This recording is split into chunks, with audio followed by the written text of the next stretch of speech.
Hello bikers, অন্ধের আরও একটি ভিডিওতে সবাইকে স্বাগত জানাচ্ছি।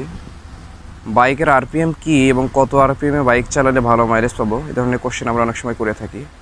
বাজারে তো অনেক ধরনের বাইক আমরা দেখে থাকি, তো সেক্ষেত্রে প্রত্যেকটা বাইক কিন্তু আলাদা আলাদা ডিজাইনের হয়ে থাকে এবং এদের ইঞ্জিনের ডিজাইনও ভিন্ন হয়ে থাকে। তো সেক্ষেত্রে এটা বলা মুশকিল আসলে যে নির্দিষ্ট করে যে কত আরপিএমে বাইক চালালে আপনি ভালো মাইলেজ পাবেন।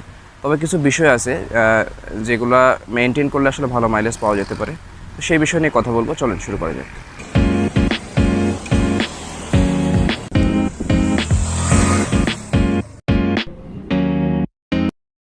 তো এর আগে দুইটা বিষয় আমরা ছোট করে জেনে রাখবো যে আরপিএম কি এবং আইডিয়াল আরপিএম কি।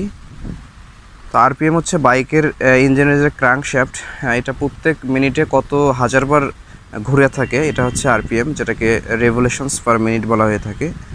এবং আইডিয়াল আরপিএম কী বা কত, আইডিয়াল আরপিএমটা জানতে হলে আপনাকে যেটা করতে হবে, আমি যদি একটু দেখিয়ে দিই। বাইক নর্মালি স্ট্যান্ড করে এবং গিয়ারটা নিউট্রালে রেখে যদি আপনি ইগনিশন অন করেন এবং বাইকটা স্টার্ট দেন, তো সেক্ষেত্রে এখানে কোনো ধরনের গিয়ার শিফট করব না এবং আমি যে থ্রোটলটা ফ্রি রাখবো, থ্রোটলটা ফ্রি থাকবে এবং গিয়ার শিফট করব না। সেক্ষেত্রে ইঞ্জিনের একটা আরপিএম শো করে, এটাকেই মূলত আইডিয়াল আরপিএম বলা হয়ে থাকে। তো আইডিয়াল আরপিএম নর্মালি 1200 থেকে 1600 বা 1800 এই পর্যন্ত হয়ে থাকে। তো এখন মূল কথায় আসি যে কত আরপিএমে বাইক চালালে আসলে বাইকের ভালো মাইলেজ পাওয়া যাবে।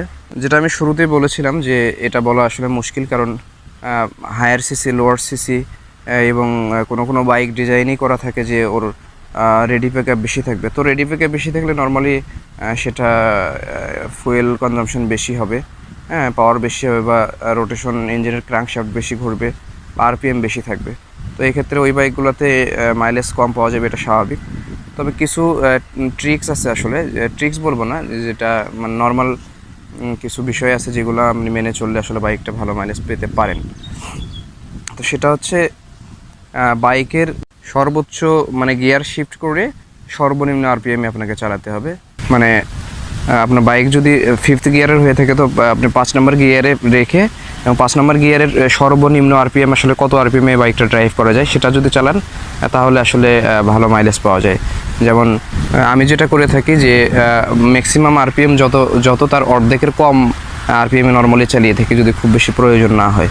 তো এই জিনিসটা আসলে বাইক টু বাইক ভেরি করতে পারে, বাইকের ইঞ্জিনের ডিজাইন অনুযায়ী। কোনোটাতে দেখা গেছে ম্যাক্সিমাম গিয়ার শিফট করে যদি সেই গিয়ারের সবচেয়ে কম আরপিএম যেটা, সেটাতে চালাতে গেলে দেখা গেছে কোনো বাইকের ক্ষেত্রে সেটা 2000 হতে পারে, যেমন যেগুলো ছোট বাইক আছে।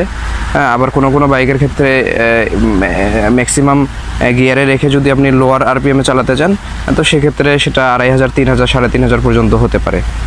তো এটাই হচ্ছে ভালো মাইলেজ পাওয়ার একটা কৌশল।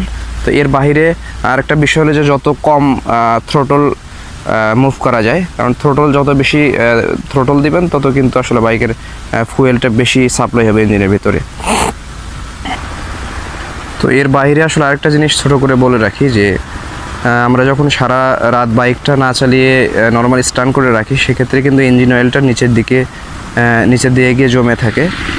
এবং যখন সকালে আমরা বাইক স্টার্ট দিয়ে আইডিয়াল আরপিএমে আসলে বাইকটা 1 থেকে 2 মিনিট রাখা উচিত। তো সেক্ষেত্রে ইঞ্জিনের সকল জায়গায় কিন্তু আসলে ইঞ্জিন অয়েলটা সাপ্লাই হবে এবং যেটা বাইক একটা স্মুথনেস দেবে।